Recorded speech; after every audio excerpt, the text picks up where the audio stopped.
Hi guys, it's me Chrissy and I'm back with my 2017 Books 36 to 40 wrap up, and today it's so beautiful. It's like rainy and it's dark and gloomy and it's the perfect sweater weather, read a book in bed kind of day. So yeah, I might just do that when I'm done with this. Anyway, the first book that I picked up is Etiquette and Espionage, Finishing School series by Gail Carriger. It's very cute. It's based on this girl who doesn't want to go to finishing school, and when she gets there she finds out it's more than just a normal finishing school. They teach girls there how to become assassins and spies basically, and it was mentioned that it's like the perfect steampunk version of Harry Potter.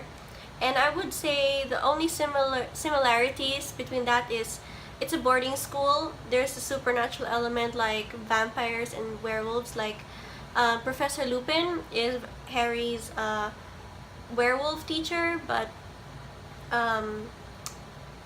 in here she's got a vampire teacher. The main character is Sophronia, and it's also set in England. So I guess that's it. But other than that, it was very cute, and I can't wait to read more about it in the future. And then after that, I decided to pick up Indignation by Philip Roth, and I would definitely say that the book totally matches the title, because the main character basically feels like he's just 18, he's growing up. When you're like 18 and you're growing up, you think everything's unfair and you get provoked to anger and all that. The lead character here especially, because he's just trying to live his life, he's just trying to be his own man, but it's hard because like his dad ends up having like this weird mental breakdown, saying like, even your little mundane decisions can lead to such a big disaster. But he didn't see that because his dad was freaking out, so he decides to move as far away as he can to college, because he's the first person in his family to go to college. And over there he has trouble adjusting to the climate and everything, and he just keeps his head down. He just wants to study.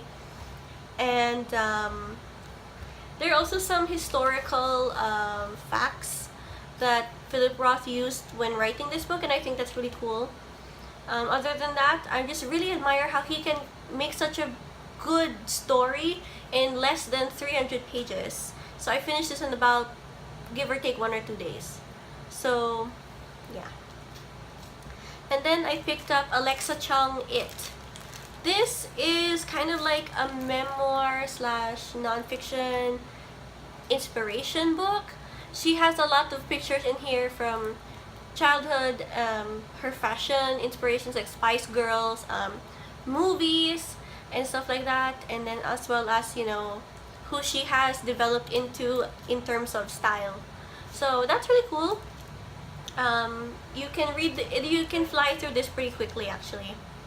It's in plastic because when I ordered it, it came in plastic, and I like to put my books back in plastic when I'm done reading it, and I cover it like this with the top part covered so that they don't get those spots.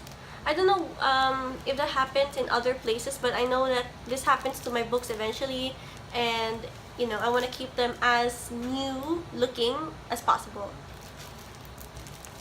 And then after that, I picked up Batman DC Universe Rebirth Night of the Monster Men Part 1. I found this in book sale, and the thing about book sale is they have a lot of they have a lot of Marvel mangas, Marvel comics and mangas, Marvel mangas, and mostly that kind of stuff related, but not really DC. It's very rare to find it. So once I saw it, I grabbed it immediately, and then I just read it, even though it's super duper tiny, but I couldn't help myself because yeah, I'm a big DC fan.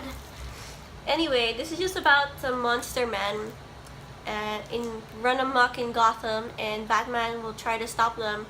I don't know any more than that because this is only part 1. And then last but not least, I got The Princess Saves Herself in This One by Amanda Lovelace. This is the second collection of poetry that I've ever read, and I found it to be really beautiful, mostly because of the force of the emotion behind the words that really just struck me, and I could really see her like growing with like how she would where she put the poems and everything. It really is a story of a princess turned damsel turned queen. So yes, and then I just want to read my favorite one. It's here somewhere. I let the bookmark drop out by accident. Okay, here we go. If I ever have a daughter, the first thing I will teach her to love will be the word no, and I will not let her feel guilty for using it. No is short for F off. Well, she said the whole word, but I'm trying to censor myself.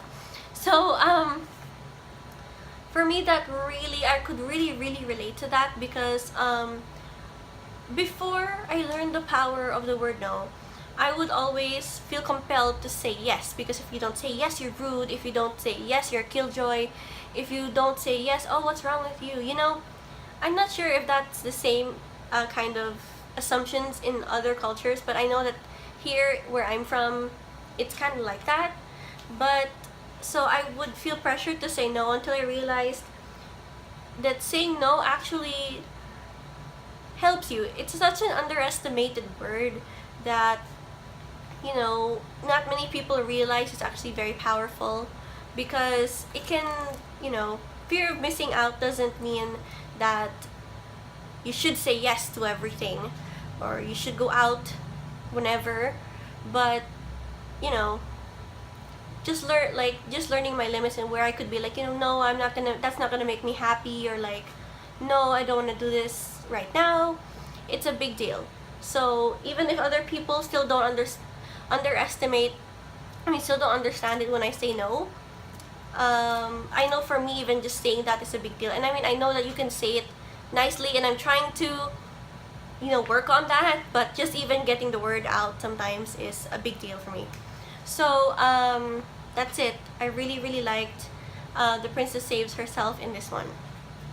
So, this is everything I read. Have you guys, have you guys read any of these? Are you going to? If you have, let's discuss down below. And thank you guys for watching. Thank you for sticking around, and I'll see you guys next time. Bye!